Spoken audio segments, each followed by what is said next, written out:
Hello dear aspirants, स्वागत है आप सभी का किरोशा एकेडमी के इस यूट्यूब प्लेटफॉर्म पे। तो आज हम लोग अगेन एक नया टॉपिक आपके सामने में लेकर आई हूँ, यानी कि ओबीजी का ही इंपॉर्टेंट फीमेल रिप्रोडक्टिव सिस्टम से रिलेटेड कुछ इंपॉर्टेंट एमसीक्यू जो आपके अपकमिंग एग्जाम आने वाला है उसके रिगार्डिंग काफी ज्यादा इंपॉर्टेंट होने वाला है। तो चलिए स्टार्ट करते हैं। क्लास को ज्यादा से ज्यादा आप लोग शेयर करते रहिएगा और आपके एग्जाम जो है अभी बहुत जल्द इसकी डेट भी आ जाएगी। सो आप अपनी प्रिपरेशन को बनाए रखिए कंसिस्टेंसी पेशेंस के साथ में। और काफी अभी भी वैकेंसी जो पिछली 2025 की वैकेंसी थी उनकी अभी एग्जाम डेट भी आ रही है धीरे धीरे, तो आपका भी आ जाएगा। तो आप लोग रेगुलर बने रहिए हमारे साथ में। और चलिए स्टार्ट करते हैं हम यहाँ पे फीमेल रिप्रोडक्टिव सिस्टम से रिलेटेड इंपॉर्टेंट एमसीक्यू। तो क्लास को ज्यादा से ज्यादा आप शेयर करते रहिएगा। चलिए शुरू करते हैं। फर्स्ट क्वेश्चन आपके सामने है, पढ़िए और आंसर दीजिए। क्या राइट आंसर रहेगा? Which structure is commonly referred to as the gatekeeper of pregnancy? Answer करिएगा। ए ऑप्शन है fundus, B vagina, C cervix या डी यूट्रस। क्या करेक्ट आंसर यहाँ पे आपका रहेगा? एवरीवन क्लास को ज्यादा से ज्यादा शेयर कीजिए और साथ में आपको आंसर भी करना है। गेट कीपर ऑफ प्रेगनेंसी जिसको बोला जाता है, आंसर करिएगा। क्या राइट आंसर रहेगा? फंडस, वजाइना, सर्विक्स या फिर यूट्रस? चलिए सभी आंसर करेंगे। यस। तो यहाँ पे गेट कीपर ऑफ प्रेगनेंसी किसको बोलेंगे? ऐसी चीज को बोलेंगे जो प्रेगनेंसी में डेवलपिंग फीटस जो है उसको प्रॉपर जो है वो गेट कीपर ऑफ प्रेगनेंसी किसको बोलेंगे? जो प्रेगनेंसी में डेवलपिंग फीटस जो है उसको प्रॉपर प्रोटेक्शन रखे। वो वायबल जो प्रोडक्ट है वो वायबल प्रोडक्ट वहां से यूट्रस से बाहर ना आए, प्रॉपर उसका जो काम करता है वो कौन करता है? सर्विक्स करता है। कौन करता है?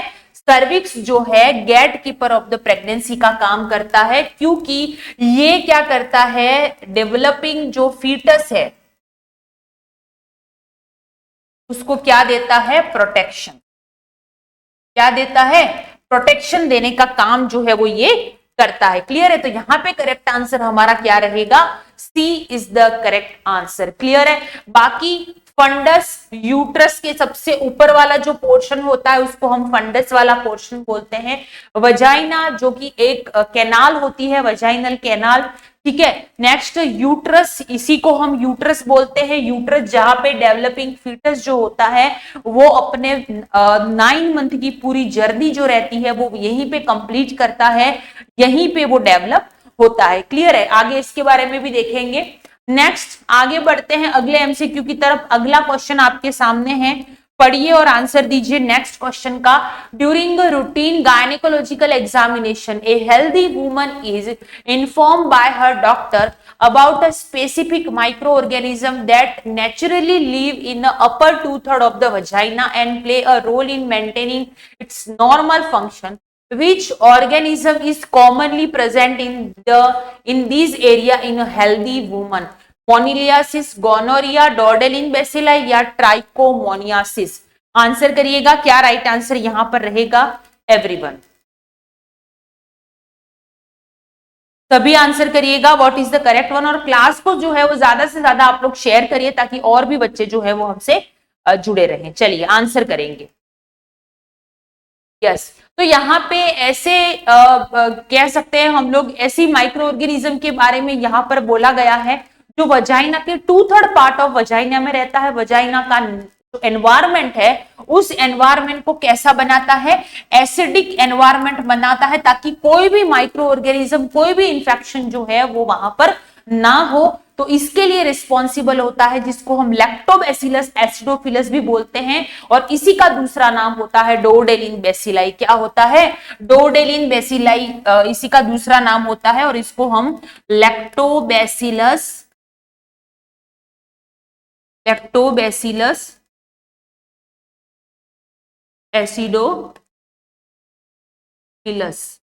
भी हम लोग बोलते हैं। वजाइना के 2/3 ऑफ वजाइना में रहता है और वजाइना को एसिडिक करने का काम करता है। मोनिलियासिस जो रहता है, मोनिलियासिस इंफेक्शन जो होता है वो कैंडिडा की वजह से होता है। किसकी वजह से होता है? कैंडिडा की वजह से। Gonorrhoea, Neisseria, gonorrhoeae, Neisseria, gonorrhoeae. Trichomoniasis जो इन्फेक्शन होता है वो भी ट्राइकोमोनल इन्फेक्शन की वजह से होता है। तो यहाँ पे करेक्ट आंसर हमारा क्या रहेगा, that is C is the correct answer. Trichomoniasis, trichomonial vaginitis infection जो है वो ये कॉज करता है। क्लियर, यहाँ पे सी हमारा करेक्ट आंसर रहेगा। नेक्स्ट है, which nerve provide the primary innervation to the ovary. Primary innervation कौन सी नर्व करती है ओवेरी का, ये पूछा गया है। आंसर करिएगा, क्या करेक्ट आंसर यहां पर रहेगा एवरीवन। क्लास को एक बार सभी बच्चे शेयर भी करें और साथ में आंसर भी करिएगा।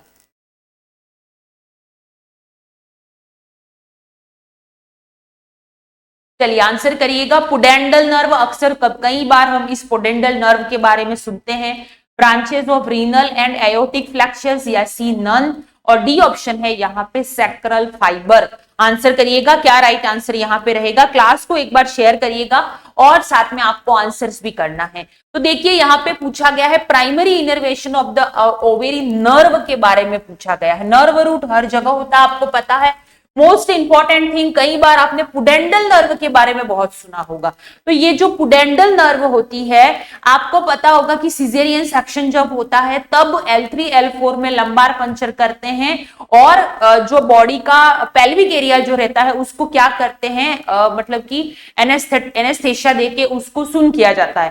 ठीक है, तो ये कैसे होता है, क्योंकि वहां पे जो एक्सटर्नल जेनाइटेलिया जो होता है और पेरिनियम वाला जो पार्ट होता है, कौन सा पार्ट, यहां पे मैं लिख रही हूं external genital area, external genital area और पेरिनियम, इन दोनों पार्ट पे ब्लड सप्लाई या नर्व सप्लाई किसकी होती है, पुडेंडल नर्व की होती है।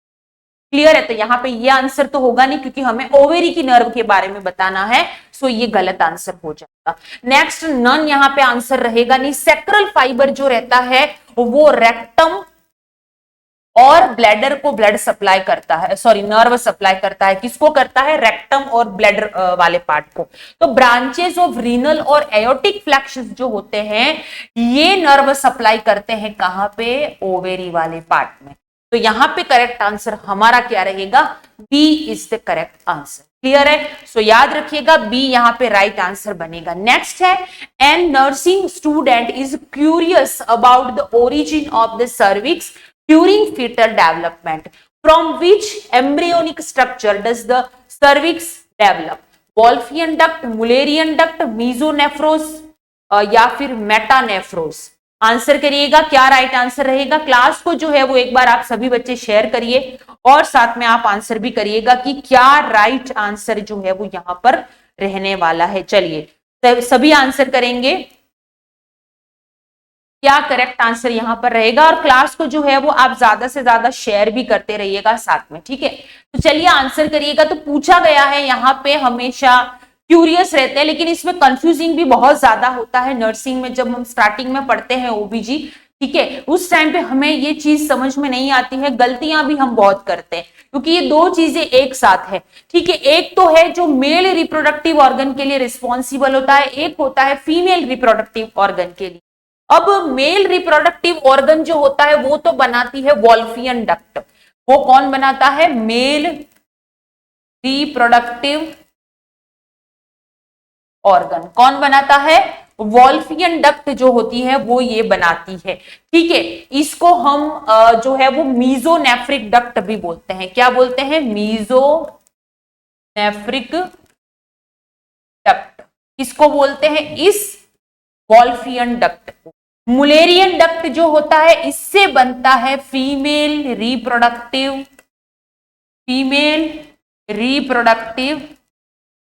ऑर्गन। किससे बनता है, मुलेरियन डक्ट से, जिसमें यूट्रस, फेलोपियन ट्यूब, वजाइना, ये सब किससे फॉर्म होता है, मुलेरियन डक्ट से। और इसे हम पैरामीजोनेफ्रिक डक्ट बोलते हैं। क्या बोलते हैं, पैरामीजोनेफ्रिक डक्ट। वेरी इंपॉर्टेंट थिंग, तो ये याद रखिएगा। और ये मीजोनेफ्रोज और मेटानेफ्रोज जो होते हैं ये किडनी के डेवलपमेंट में हेल्प करते हैं। किसके डेवलपमेंट में, किडनी का जो फीटल में डेवलपमेंट होता है उसमें ये हेल्प करते हैं। ठीक है, तो यहां पे करेक्ट आंसर हमारा क्या रहेगा, दैट इज मुलेरियन डक्ट, क्योंकि हमें यहाँ पे ओरिजिन ऑफ द सर्विक्स पूछा है और सर्विक्स एक फीमेल रिप्रोडक्टिव ऑर्गन का पार्ट है, इसीलिए हमारा राइट आंसर यहाँ पर बी रहेगा। नेक्स्ट आगे बढ़ते हैं। Couple receiving fertility treatment want to know when the fertilised egg attached to the uterus at what point after fertilization does implantation typically occur।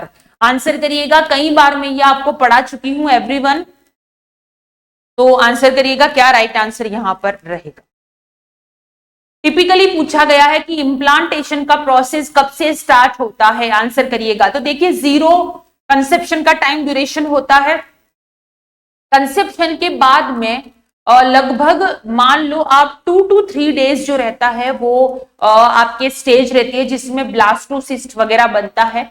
उसके बाद में 16 सेल स्टेज बनती है, मायोसिस, माइटोटिक डिवीजन वगैरह होता है, समसूत्री विभाजन वगैरह आपने सुना होगा, ये डिवीजन यहां पर होता है। और ये डिवीजन होने के बाद 16 सेल स्टेज आती है जब बनता है मोरुला। ठीक है, उसके बाद में क्या होता है, जो ब्लास्टोसिस्ट होता है वो वाला पार्ट जो होता है वो पूरी यूट्रस में घूमता है कि भाई कहां पर जाकर मुझे बैठना है, और वो उसी जगह बैठेगा जहां पे ज्यादा ब्लड सप्लाई होती है, जहां पे हाईएस्ट ब्लड सप्लाई होती है। तो ये घूमते घूमते लगभग आपका इम्प्लांटेशन प्रोसेस जो होता है वो 6 से 7वें दिन कंसेप्शन से लगा के 6 to 7 डेज में ये स्टार्ट होता है और 11th डे ये कंप्लीट हो जाता है। ठीक है, यानी कि 6-7वें दिन ये इम्प्लांटेशन का प्रोसेस स्टार्ट होता है जिसमें प्राइमरी, सेकेंडरी, टर्शरी विलाई बनती है। उसके बाद में ये एंडोमेट्रियम की डेसिडुआ जो होती है यानी कि बेसालिस लेयर जो होती है वहां पे इसका जो है वो इम्प्लांटेशन हो जाता है। Posterior part of the uterus, upper posterior part of the uterus में इसका इम्प्लांटेशन होता है, बिकॉज वहां पे ब्लड सप्लाई जो रहती है वो काफी अच्छी रहती है, तो यूट्रस को ग्रो करने के लिए प्रॉपर ब्लड सप्लाई की ही जरूरत होती है, इस वजह से ये वहां पे अपना इम्प्लांटेशन प्रोसेस होता है। तो 6 to 7 डेज स्टार्ट होता है इम्प्लांटेशन और 11th डे पे इम्प्लांटेशन कंप्लीट हो जाता है। क्या हो जाता है, बिल्कुल कंप्लीट हो जाता है, ये बात आप याद रखिएगा। तो 7 डेज यहां पे हमारा करेक्ट आंसर रहेगा। क्लियर है, तो ये चीज आप याद रखिएगा। नेक्स्ट है, a patient with irregular menstrual cycle ask when the follicular phase start at what point in the menstrual cycle does the follicular phase begin. A option है begin from day 1 of menses until ovulation, B 10 to 12 hour after LH peak, C 14 days after the LH surge, या 14 days after ovulation. Answer करिएगा क्या right answer रहेगा। तो पूछा गया है यहाँ पे कि फॉलिकुलर फेज जो रहती है वो कब से स्टार्ट होती है। तो देखिए मेंस्ट्रुअल साइकिल के जो 1 to 14 डेज होते हैं उनको 2 भागों में डिवाइड करते हैं हम लोग। कैसे, तो 1 to 4 डेज जो मेंस्ट्रुअल साइकिल की स्टेजेस होती हैं उसमें 1 to 4 जो का टाइम ड्यूरेशन होता है उसमें मेंस्ट्रुअल फेज में हम उसको ब्लीडिंग फेज बोलते हैं। क्या बोलते हैं, ब्लीडिंग फेज या फिर मेंस्ट्रुअल फेज। दूसरी जो फेज होती है इसको हम बोलते हैं फॉलिकुलर फेज। क्या बोलते हैं, फॉलिकुलर फेज, या फिर हम इसको प्रोलिफरेटिव फेज भी बोलते हैं। क्या बोलते हैं, प्रोलिफरेटिव फेज। ठीक है, तीसरी जो होती है जिसको हम बोलते हैं ओवुलेटरी फेज, कहीं कहीं में 3 दे रखी है, कहीं में 2 दे रखी है, ओवुलेटरी फेज। चौथी जो चीज होती है इसको हम बोलते हैं सिक्रीटरी फेज, या फिर उसको हम क्या बोलते हैं, ल्यूटियल फेज। क्या बोलते हैं, ल्यूटियल फेज। क्लियर है। अब यहाँ पे बात हो रही है कि ये फॉलिकुलर फेज जो रहती है वो मेंस्ट्रुअल साइकिल में कब स्टार्ट होती है। तो देखिए जब ब्लीडिंग फेज स्टार्ट होती है वैसे तो begin from the day 1 of menses until ovulation. तो देखिए दूसरे ऑप्शन भी देख लेते हैं हम यहाँ पे कि 14 डेज आफ्टर ओवुलेशन, यानी कि ओवुलेशन होता है 14वें दिन। कब होता है, 14th डे पे होता है ओवुलेशन। उसके बाद की जो स्टेज होती है उसके 14 दिन के बाद में, क्या हम उसको तब ये चीज बोलेंगे, नहीं। Next 14 days after the LH surge, यानी कि एलएच जो होता है सर्ज कब होता है, जब ओवुलेशन होता है, तो उसके बाद के 14 दिन के बाद फॉलिकुलर स्टेज होती है। तीसरी चीज यहाँ पे 10 to 12 hour after the LH surge ऐसा बोला गया है, यानी कि यहाँ पे एलएच सर्ज जब होता है उसके भी 10 से 12 घंटे के बाद में नहीं, ये ओवुलेशन पीरियड ही होता है। तो यहाँ पे करेक्ट आंसर रहेगा begin from the day 1 of menses until ovulation. तब तक एस्ट्रोजन और प्रोजेस्टेरोन काम करते हैं, यानी कि यहां से ही काम शुरू हो जाता है। यहाँ पे एस्ट्रोजन प्रोजेस्टेरोन का लेवल 0 हो जाता है, फिर धीरे धीरे ये लेवल बढ़ता है और उसके बाद में स्टार्ट होती है फॉलिकुलर फेज। तो ये लगभग 14 दिन का टाइम ड्यूरेशन होता है जब एस्ट्रोजन प्रोजेस्टेरोन जो रहता है वो वापस से प्रिपेयर होता है। किसके लिए प्रिपेयर होता है? एस्ट्रोजन प्रोजेस्टेरोन जो होता है वापस यूट्रस को ये प्रिपेयर करते हैं, और एस्ट्रोजन जो रहता है वो एफएसएच आता है जो आपके एंटीरियर पिट्यूटरी ग्लैंड है वहां से, और फिर फॉलिकल बनाना ये लोग स्टार्ट करते हैं। ठीक है, ये प्रोसेस जो होता है ओवेरी में एक तरफ चलता है, एक तरफ यूट्रस प्रिपेयर होता है। तो ये पूरा प्रोसेस जो होता है वो 14 डेज का होता है, जो कि डे 1 ऑफ मेंसेस से शुरू हो जाता है और वहां से स्टार्ट होके जो फॉलिकुलर फेज 14th डे तक चलती है, और फिर 14th डे पे क्या होता है, ओवुलेशन पीरियड होता है। और उसके बाद में फिर 15 डेज से लगा के 28 डेज को हम क्या बोलते हैं, आपके सिक्रेटरी या फिर ल्यूटियल फेज। ठीक है ना, तो ये चीज याद रखिएगा। तो ए करेक्ट आंसर यहां पे रहेगा। नेक्स्ट आगे बढ़ते हैं। 13-year-old girl is going through puberty and notice changes like breast development and pubic hair growth. Which hormone is primarily responsible for these secondary sexual characteristics? Oestrogen, luteinising hormone, progesterone या all of this? Answer करिएगा। क्या right answer यहाँ पे रहेगा? Class को जो है वो एक बार शेयर करना है और साथ में आपको आंसर भी करना है। चलिए आंसर करिएगा, व्हाट इज द करेक्ट? पूछा गया है यहाँ पे कि 13-year-old गर्ल है जो चेंजेस फील करती है, जैसे कि यहाँ पे breast development, pubic hair growth वगैरह, यानी कि थैलार की, प्यूबार की, एड्रीनार की, ये सारी चीजें जो होती हैं उसको क्या बोलते हैं हम? Secondary sexual characteristics. क्या बोलते हैं? फीमेल के अंदर सेकेंडरी सेक्सुअल कैरेक्टरिस्टिक्स इनको बोला जाता है। तो ये किसकी वजह से होता है, ये यहाँ पे पूछा गया है। सिंपल सा क्वेश्चन है, तो आंसर करिएगा। क्या राइट आंसर यहाँ पर रहेगा? तो फीमेल में जो ब्रेस्ट डेवलपमेंट होता है, प्यूबिक हेयर डेवलपमेंट होता है, बाकी जैसे कि एड्रीनार की वगैरह होता है, तो ये सारी चीजें जो होती है सेकेंडरी सेक्सुअल कैरेक्टरिस्टिक्स होता है, और ये मेनली एस्ट्रोजन हार्मोन के रिस्पॉन्स में होता है। तो ए करेक्ट आंसर यहाँ पर रहेगा। नेक्स्ट, ल्यूटिनाइजिंग हार्मोन जो रहता है आप सभी को पता है, रिस्पॉन्सिबल फॉर ओवुलेशन। ये ना आए तो होगा ही नहीं ovulation. Progesterone pregnancy maintaining hormone भी हम इसको बोलते हैं। तो ए करेक्ट आंसर यहाँ पे रहेगा। Next one, a pregnant woman want to know how long the corpus luteum remain functionally active during pregnancy.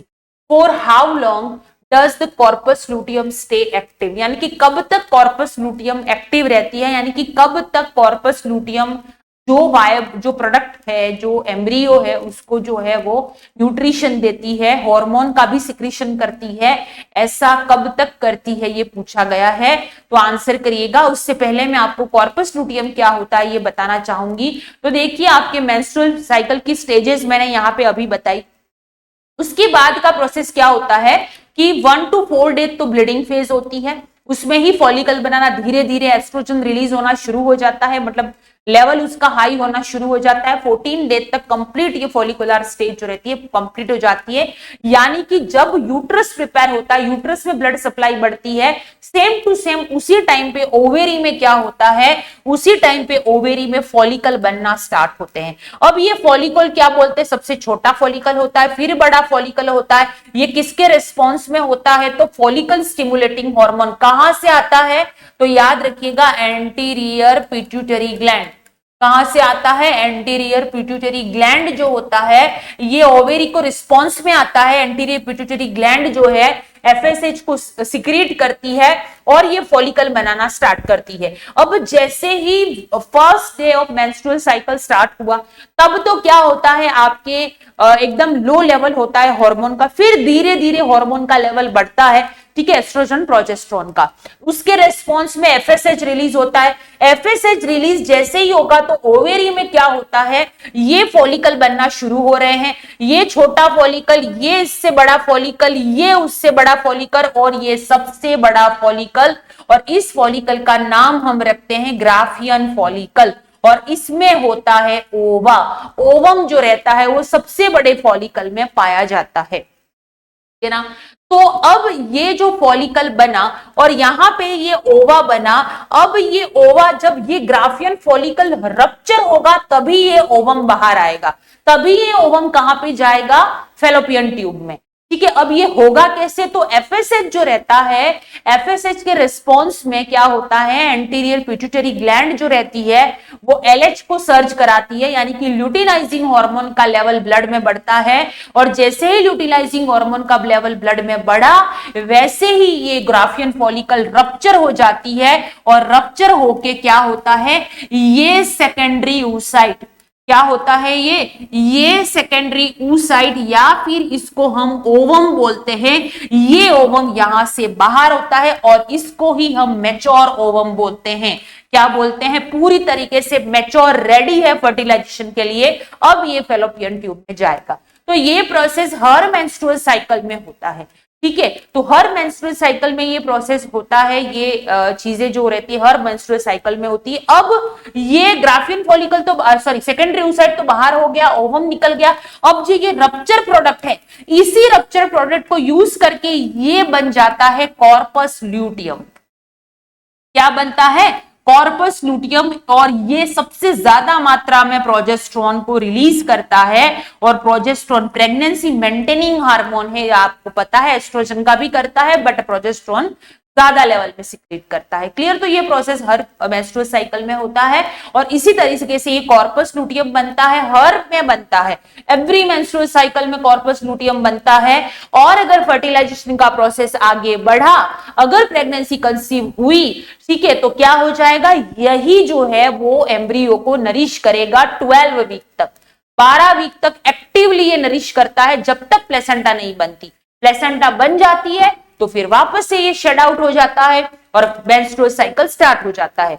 मतलब सॉरी, अगर नॉन प्रेग्नेंट स्टेज होती है, प्रेगनेंसी कंसीव नहीं होती है, तो अगेन जब ब्लीडिंग फेज आती है 14 डेज के बाद में, तो वापस से ये लेयर जो होती है वो शेड आउट हो जाती है, तब ये सब खत्म हो जाता है। ठीक है, लेकिन अगर प्रेगनेंसी कंटिन्यू होती है तो यही एम्ब्रियो को 12 वीक तक नरिश करने में हेल्प करता है, हार्मोन का भी सिक्रीशन करता है, और ये सारे प्रोसेस यहाँ पर होता है। क्लियर, तो यहां पे करेक्ट आंसर क्या होगा, 10 to 12 वीक तक ये कॉर्पस लूटियम जो रहती है वो काम करती है एक्टिवली।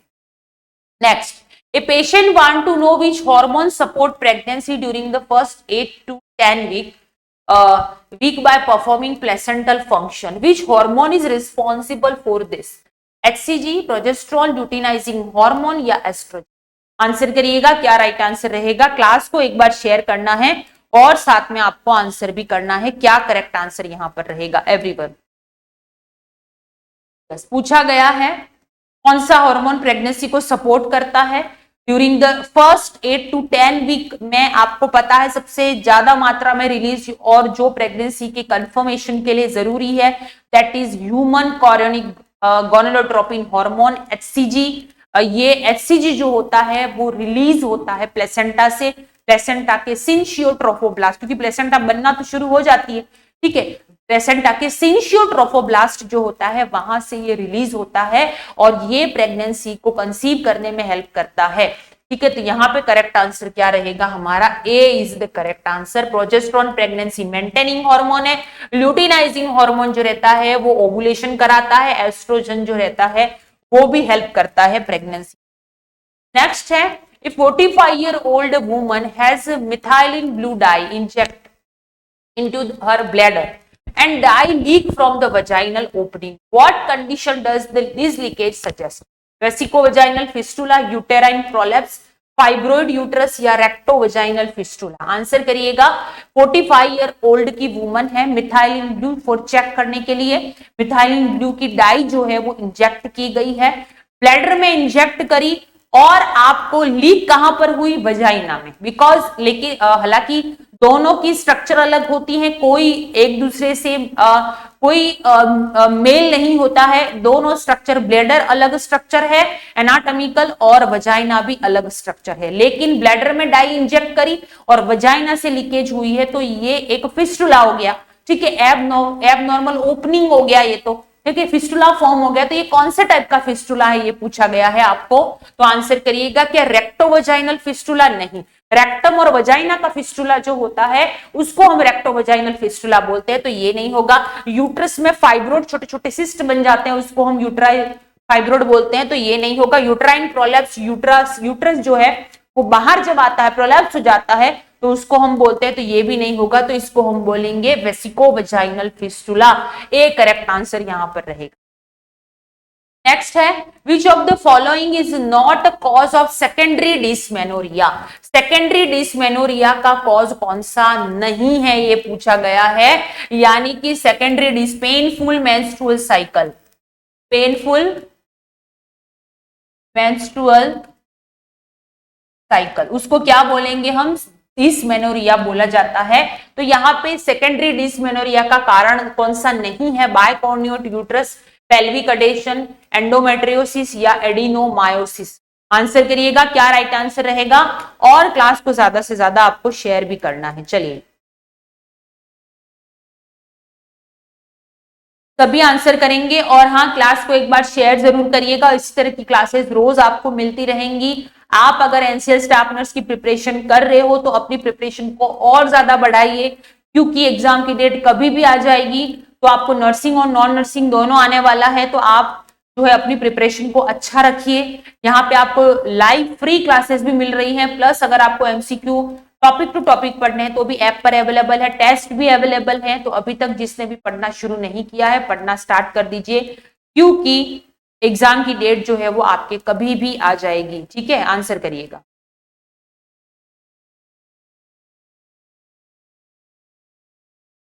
तो देखिए सेकेंडरी डिसमेनोरिया का मतलब ये होता है कि ये जो कॉज है वो मिनार्की के बाद स्टार्ट होता है, यानी कि मेंस्ट्रुअल साइकिल स्टार्ट होने के बाद में जिसको पेन होता है।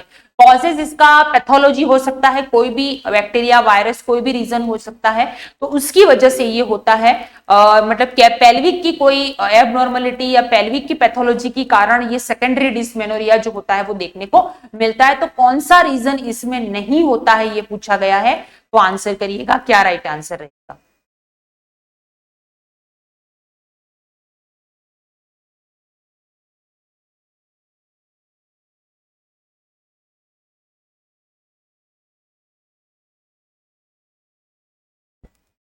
चलिए सभी आंसर करेंगे।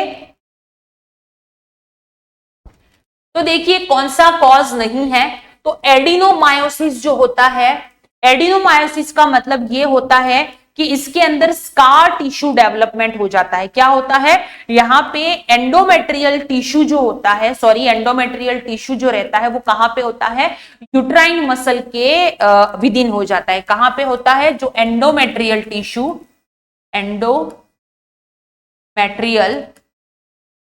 Tissue with in uterine muscle, उसको बोलेंगे एडिनोमायोसिस। तो ये तो नहीं होगा, क्योंकि ये जो है वो कॉज हो सकता है एंडोमेट्रियोसिस, यानी कि एंडोमेट्रियम जो रहता है उसमें कोई इंफेक्शन वगैरह होता है, उसको हम एंडोमेट्रियोसिस बोलते हैं। पेल्विक अडेशन भी यहाँ पे नहीं होता है, तो ये तीनों चीजें तो नहीं होगी। बाकी इसका आंसर दे रही हूं, बायकॉर्निएट यूट्रस इसका आंसर नहीं हो सकता, इसका कॉज नहीं हो सकता है। ये डेवलपमेंटल डिफेक्ट होता है, जब डेवलपमेंट होता है यूट्रस का तभी ये बायकॉर्निएट यूट्रस जो रहता है वो बनता है। बाकी ये सेकेंडरी डिसमेनोरिया का कॉज नहीं है, पेल्विक पैथोलॉजी की वजह से सेकेंडरी डिसमेनोरिया होता है। ठीक है, नेक्स्ट आगे बढ़ते। 30 year old woman has small fleshy growth around her genitalia and is diagnosed with genital wart. What is the most likely cause? Human papilloma virus, Neisseria gonorrhea, herpes simplex virus, pelvic inflammatory disease. Answer करिएगा क्या right answer यहां पे रहेगा। Yes, genital वार्ट्स। Genital वार्ट्स का reason क्या होता है ये पूछा गया है, तो आप लोग आंसर करिएगा। क्लास को एक बार शेयर करिए और साथ में आप लोग आंसर भी करते रहिए एवरीवन।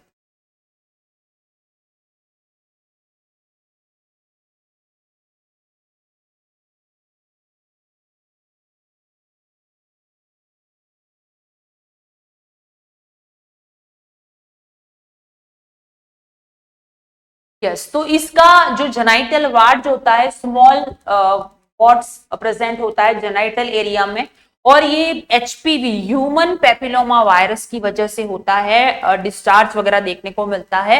बाकी इसकी वजह से, जेनाइटल वार्ड्स की वजह से अदर इन्फेक्शन भी कॉज होते हैं, जैसे कि pelvic inflammatory disease, herpes simplex का इन्फेक्शन हो सकता है, नाइजीरिया गोनोरी, ये सारे इन्फेक्शन जो होता है वो इसकी वजह से कॉज हो सकते हैं। तो यहाँ पे करेक्ट आंसर क्या रहेगा? HPV, human papilloma virus. तो आज की क्लास जो थी हमारी फीमेल रिप्रोडक्टिव ऑर्गन से रिलेटेड क्लासेस थी।